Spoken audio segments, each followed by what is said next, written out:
meningkatkan produktivitas di Indonesia.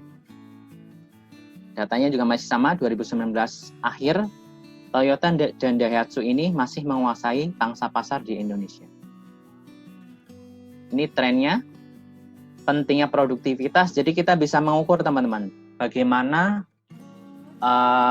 dengan manpower yang tahun 2010 7.960 sampai 2015 ada 11.597 dengan produksinya sekian-sekian, sehingga kita bisa mengetahui nih, dengan adanya produktivitas kita bisa mengukur sebenarnya berapa sih produktifnya karyawan kita. Kalau di Daihatsu itu tahun 2010 setelah dihitung man hours per unit per year-nya ada 32 unit setiap orang bisa memproduksi selama setahun. Tahun 2011 ada 25, 2012 25, 2013 25, 2014 28, dan 2015 27. Nah, ini perusahaan-perusahaan, kalau teman-teman mungkin punya perusahaan, boleh sekali-kali diukur produktivitasnya. Oke. Baik, ini produktivitas, jadi pengertiannya sebelum masuk ke 5S teman-teman. Produktivitas saya melihat dari dua sisi teman-teman. Yang pertama dari sisi kualitatif, bagaimana kita punya mindset itu hari ini harus lebih baik dari hari kemarin dan hari esok lebih baik dari hari ini. Jadi seandainya konsep produktivitas ini bisa diterapkan ke seluruh warga Indonesia, baik itu masyarakatnya, perusahaannya, pemerintahnya, maupun akademisinya, insya Allah Indonesia menjadi negara maju. Nah, ini kalau di produktivitas, pola pikirnya adalah kaizen, jadi perbaikan terus-menerus tanpa henti. Dan dari sisi kuantitatif, produktivitas itu output dibanding input. Jadi ini nanti perhitungannya di matematis. Produktivitas itu bisa ditingkatkan teman-teman, dari yang rendah menjadi produktivitas tinggi. Dengan apa? Dengan namanya alat, teknik, dan metode peningkatan produktivitas. Nah, siapa yang bisa menerapkan alat, teknik, dan metode ini? Jadi semua lapisan bisa menerapkan. Kita orang produktivitas menyebutnya quadruple helix. Jadi ada 4 elemen yang apabila 4 elemen ini produktif bareng-bareng, ada pemerintah, ada perusahaan swasta, ada masyarakat, dan akademisi, insya Allah negara itu akan menjadi negara yang maju. Contoh Singapura, bagaimana pemerintah sana sangat bagus memanage-nya, perusahaan swastanya juga menerapkan alat teknik dan metode peningkatan produktivitasnya, masyarakat juga mendukung, dan akademisinya juga bagus. Sehingga Singapura saat ini menjadi negara paling produktif sedunia. Padahal tetangga kita gitu ya. Oke. Nah, ini beberapa alat untuk meningkatkan produktivitas. Ada 5S, ada SS, tadi SS besok ada pelatihannya juga ya Pak Anom ya. Ada. Suggestion System. Yeah. Ada 3R, ada Kaizen, Total Quality Management, TPM, Knowledge Management, dan sebagainya. Jadi kalau konsepnya di APO ini, jadi ada basic, alat teknik dan metode, yang basic dan advance. Kalau yang basic itu ada 5S, ada moral survey, ada quality control circle, ada suggestion scheme, ada industrial engineering, dan sebagainya. Nanti kalau pengen lebih lanjutan ada TQM, TPM, Knowledge Management, Just in Time, dan sebagainya. Tapi biasanya perusahaan itu akan susah menerapkan TQM dan sebagainya kalau 5S-nya tidak diperbaiki dulu. Jadi 5S ini adalah basic kalau perusahaan ingin meningkatkan produktivitasnya atau ingin menerapkan alat-alat yang lain seperti Six Sigma, Lean Manufacturing, dan sebagainya.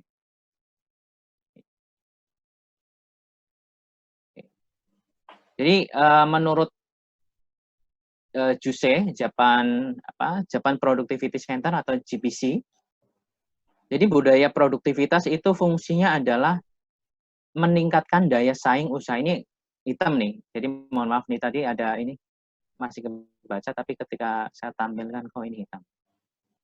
Jadi meningkatkan daya saing usaha. Dan kalau perusahaan itu kuat atau berdaya saing, ujung-ujungnya apa teman-teman? Tidak ada PHK. Nah, seperti ini sedang pandemi, ini adalah salah satu faktor stabilitas keamanan juga sangat penting untuk meningkatkan produktivitas. Jadi dengan perusahaan yang semakin produktif, otomatis perusahaan itu akan semakin banyak meng-hire orang, meng-hire karyawan yang ujungnya adalah tidak adanya pengangguran. Nah, setelah tidak ada pengangguran, tentunya nanti akan masyarakatnya sejahtera. Karena orang bekerja pasti ada yang dinafkahi. Nah, bagaimana kalau perusahaan tidak produktif? Nah, pasti banyak akan PHK, akhirnya menjadi pengangguran, terus istri terlantar, dan sebagainya. Jadi, sangat penting untuk kita memiliki budaya produktivitas. Nah, bagaimana manfaat selanjutnya untuk peningkatan produktivitas bagi perusahaan? Yang pertama adalah, seperti yang tadi saya terangkan, adalah memperkuat daya saing perusahaan. Karena dengan kita perusahaan itu produktif, perusahaan berpikir bagaimana menciptakan produk yang efisien, efektif, dan berkualitas. Tentunya akan mendatangkan lebih banyak konsumen. Yang keduanya, menunjang kelestarian dan perkembangan perusahaan. Perusahaan-perusahaan yang menerapkan ilmu-ilmu produktivitas itu akan lestari, teman-teman. Akan sustainable.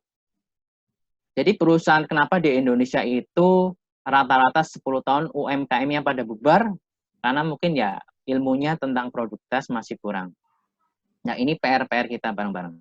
Yang ketiga, menunjang terwujudnya hubungan industrial yang baik, yang lebih baik. Jadi ketika perusahaan semakin produktif, ada pelibatan terhadap karyawan, terhadap pengambil keputusan, ataupun mungkin sumbang saran, akhirnya di sini akan terjadi perusahaan yang bagus. Sehingga ketika contoh Astra lah ya, mereka selalu memberikan bonus akhir tahun yang cukup besar bagi karyawan-karyanya. Yang keempat, mendorong terciptanya perluasan lapangan pekerjaan. Ketika perusahaan produktif, tentunya perusahaan akan berdaya saing, akan lestari, sehingga mungkin akan terus meningkatkan lowongan pekerjaan, tidak PHK dan sebagainya.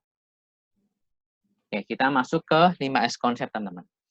Jadi tadi saya sebutkan bahwa 5S adalah basic dari peningkatan produktivitas bagi perusahaan. Baik itu perusahaan mikro, perusahaan kecil, perusahaan menengah, maupun perusahaan besar. Oke. Apa sih 5S itu, teman-teman? Ya, 5S adalah sebuah pendekan ya dari Seiri, Seiton, Seiso, Seiketsu, dan Shitsuke.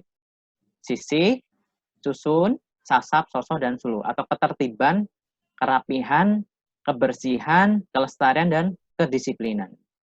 Jadi goal dari 5S ini adalah setiap karyawan atau setiap masyarakat, setiap orang itu akan menjadi disiplin dan patuh terhadap peraturan yang sudah disepakati bareng-bareng. Oke. Ini sejarah 5S adalah 5S pertama kali itu di Jepang, teman-teman. 5S sudah lama menjadi kebiasaan umum baik di rumah maupun di tempat kerja, sekalipun belum terorganisir secara sistematis. Baru setelah 3 orang konsultan dari GPC, Japan Productivity Center, Yosushi Fukuda, Kazuo Tsuya, dan Hajime Suzuki, pada tahun 1980-an, menginisiasi agar 5S ini dijadikan sebuah diorganisir menjadi 5S.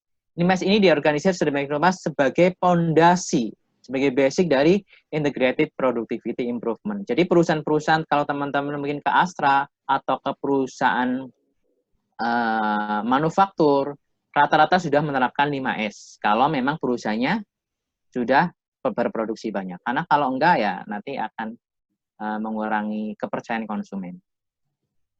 Di Indonesia, 5S mulai diperkenalkan pada bulan Mei, teman-teman, tahun 1991, setelah diundangnya Mr. Yosushi Fukuda oleh Pusat Produktivitas Nasional. Nah, sekarang Pusat Produktivitas Nasional namanya menjadi LPN, Lembaga Produktivitas Nasional, masih ada di Kementerian Tenaga Kerja. Pada workshop IPA, Integrated Productivity Improvement, yang waktu itu diikuti oleh peserta dari beberapa perusahaan, termasuk mungkin dari Astra itu ya.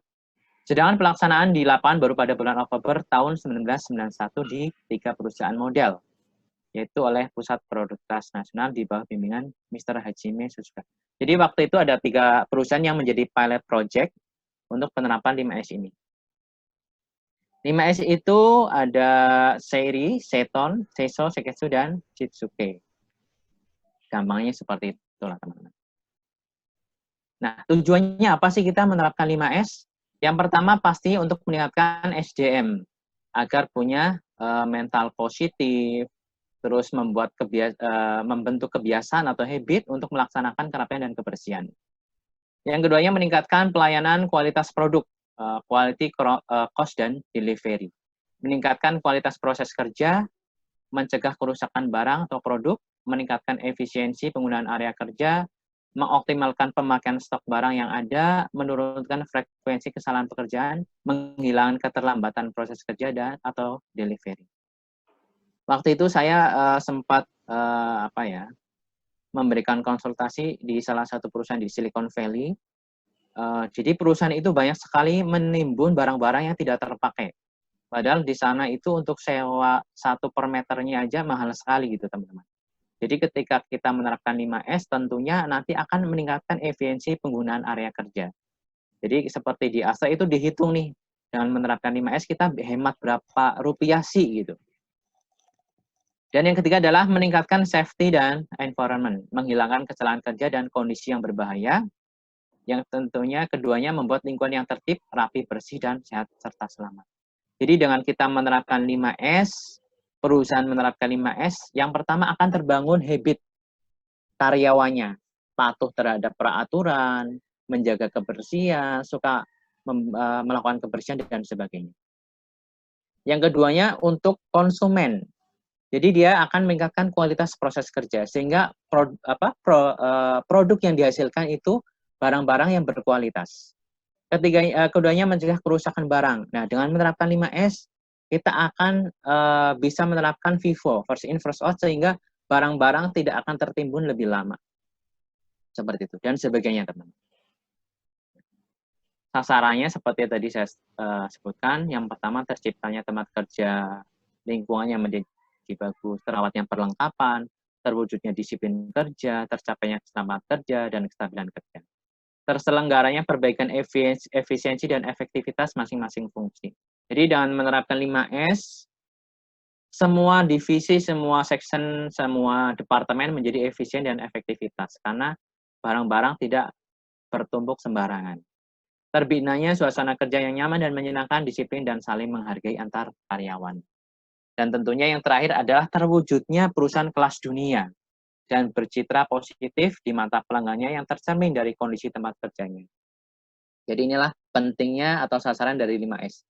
Di endingnya adalah perusahaan itu akan dikagumi menjadi perusahaan kelas dunia, yang bersih, yang rapi, dan ketika ada kunjungan mungkin kunjungan lapangan dari klien itu nggak memalukan gitu ya.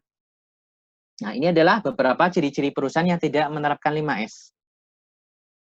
Pabrik dan kantor yang tidak menerapkan 5S itu kita dengan mudah mengetahuinya.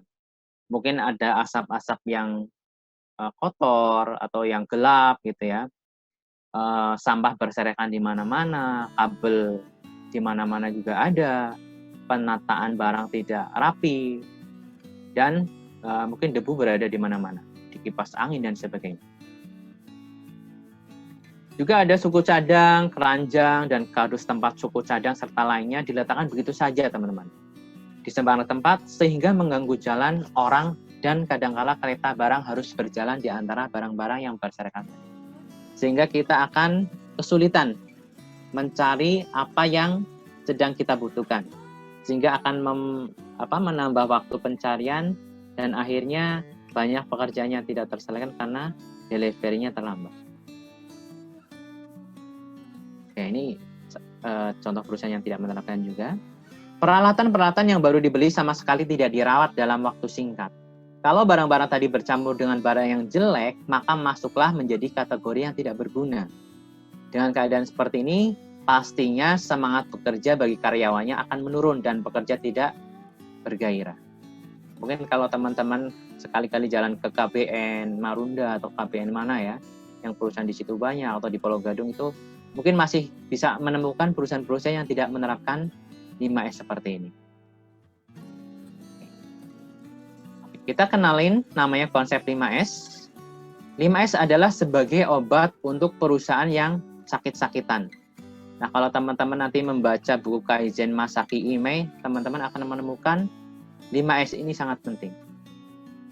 Apabila sudah diminum, obat ini jangan berhenti di tengah jalan. Baru sampai seiri udah berhenti. Lakukan sampai S yang kelima dan terus continuous dan terus-menerus, tidak boleh berhenti. Komposisinya adalah seri, ceton, Seiso, Seiketsu, Setsuke, dan ikuti aturan pelaksanaannya.